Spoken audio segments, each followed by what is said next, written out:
Récemment, aujourd'hui, la Tour Eiffel est carrément fermée aux touristes. Voici pourquoi. 3 heures de file d'attente sur un des piliers qui est lui réservé uniquement à la vente sur place, alors que parfois sur plusieurs moments dans la journée, l'autre pilier était quasi vide. Et alors qu'on aurait pu justement monter ces personnes, diviser la file d'attente par deux et monter ces personnes sur l'autre pilier. Bonsoir Didier Arinaud, vous êtes président du cabinet Pro-Tourisme. Ça fait quand même beaucoup de petits pépins. C'est un euphémisme ces derniers jours. Ça peut écorner durablement l'image de la France ? Alors, heureusement, l'image de la France était redressée ces derniers temps. La médiatisation et l'impact de Mission Impossible sera certainement beaucoup plus fort que nos deux rappeurs connus en France, mais peu à l'étranger. Plus fort que vous bat, c'est ça? Heureusement, heureusement.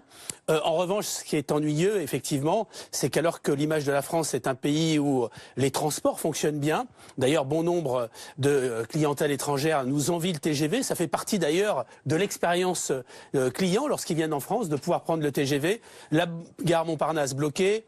La Tour Eiffel avec une grève.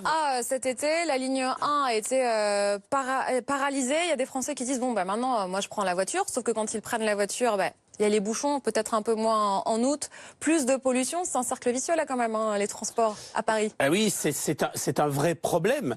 Ce que l'on peut voir aussi, c'est que cette clientèle étrangère, elle est en plus grand nombre cette année. Et donc Paris battait des records de fréquentation au mois de juillet. L'année dernière, 89 millions. C'était déjà une belle année. Nous étions dans une situation de reconquête des clientèles étrangères, notamment des clientèles à fort revenu, des clientèles lointaines, mais aussi un retour des Américains.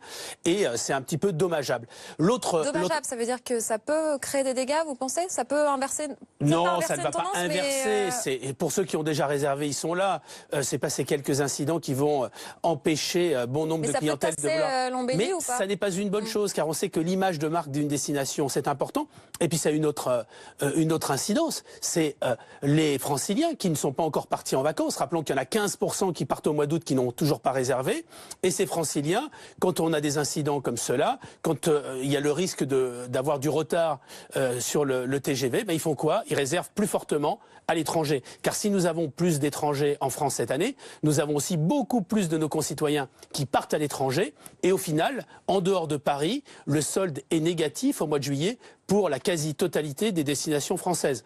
Donc nous n'avons pas besoin de ça. Nous avons besoin de constituer, de conforter une belle image de la destination France. Et tous ces incidents nuisent à l'image de marque de la France. C'est un petit peu dommage. Ça n'est pas encore très important, mais nous étions dans une phase de conquête et c'est en cela que c'est ennuyeux. Bonsoir Yann Verling, vous êtes conseiller MODEM de Paris. Pour vous, la panne à Montparnasse qui est réglée une semaine après, la SNCF dit que le trafic va complètement reprendre. La panne sur la ligne 1 du métro, la bagarre hier à Orly qui a suscité plusieurs retards. Aujourd'hui, la Tour Eiffel fermée. Pour vous, c'est la faute à pas de chance ou ça révèle un problème plus profond? Vous savez, Paris, globalement, est une ville qui n'est pas très agréable à vivre pour les Parisiens, alors a fortiori pour les touristes. Moi, je ne suis pas d'un optimisme aussi important que vos intervenants ce soir, parce que je sais qu'il peut y avoir aussi des effets de bombe à retardement.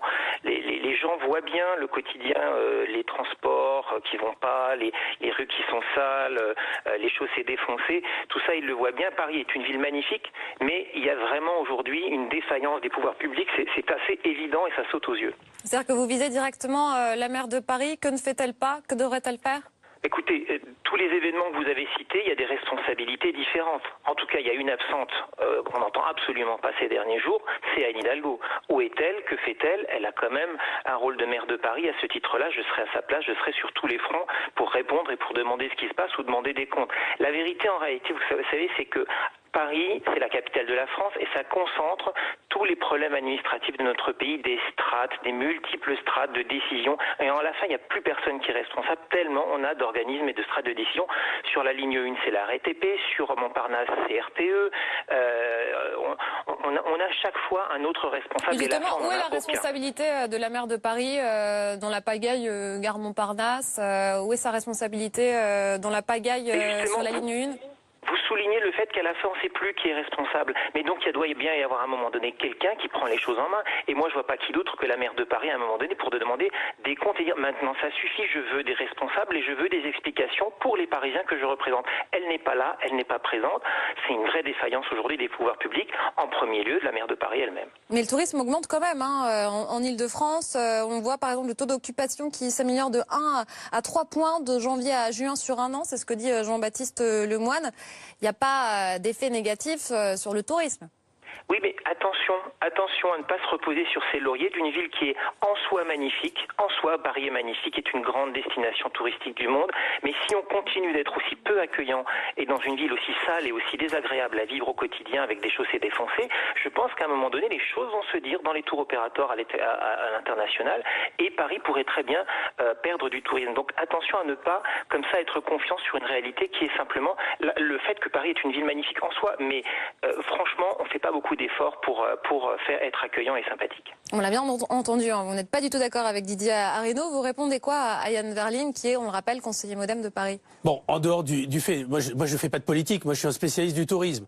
Donc il y a des municipales à Paris, j'avais cru comprendre. Mais il est vrai que les mêmes problèmes non résolus produisent les mêmes conséquences. Donc on sait depuis quelques années que nous avons un retard dans les infrastructures, dans la qualité de service à Paris, même si les choses se sont quand même améliorées. Il y avait la problématique des taxis, il y avait la problématique aussi du tarif unique avec Orly. Mais c'est vrai, Paris a perdu des parts de marché par rapport à la concurrence internationale. Et cette année, la progression de la destination Île-de-France, elle est formidable parce que on a le retour de clientèle à fort revenu des pays émergents, on a un retour des Américains, mais on a aussi, surtout, un tourisme d'affaires qui se porte très bien. Maintenant, les problèmes de fond, il faut les résoudre. Il faut les résoudre pour Paris, mais il faut les résoudre pour la France. On a une perte de compétitivité par rapport à nos concurrents. Et si Paris, du fait de l'extension, du développement du tourisme mondial, il faudra qu'on accueille 100 millions de touristes dans les années qui viennent en Europe. Donc, bien évidemment, on est dans un marché en tellement forte croissance que Paris en bénéficie. Mais le problème, c'est que la France bénéficie moins de cette progression que nos concurrents internationaux. Et on le retrouve d'ailleurs en ce mois de juillet avec une baisse de fréquentation sur quasiment toutes les destinations de l'Hexagone, à l'exception de Paris qui bénéficie de cette croissance très forte des clientèles étrangères. Et on voit que les Français aussi, qui pèsent quand même les 2/3 de la consommation, les Français, à partir du moment où ils ont une insatisfaction, ils repartent à l'étranger. Merci beaucoup Didier Arinault d'avoir été avec nous ce soir. Pourquoi le groupe de 7 randonneurs hier a-t-il continué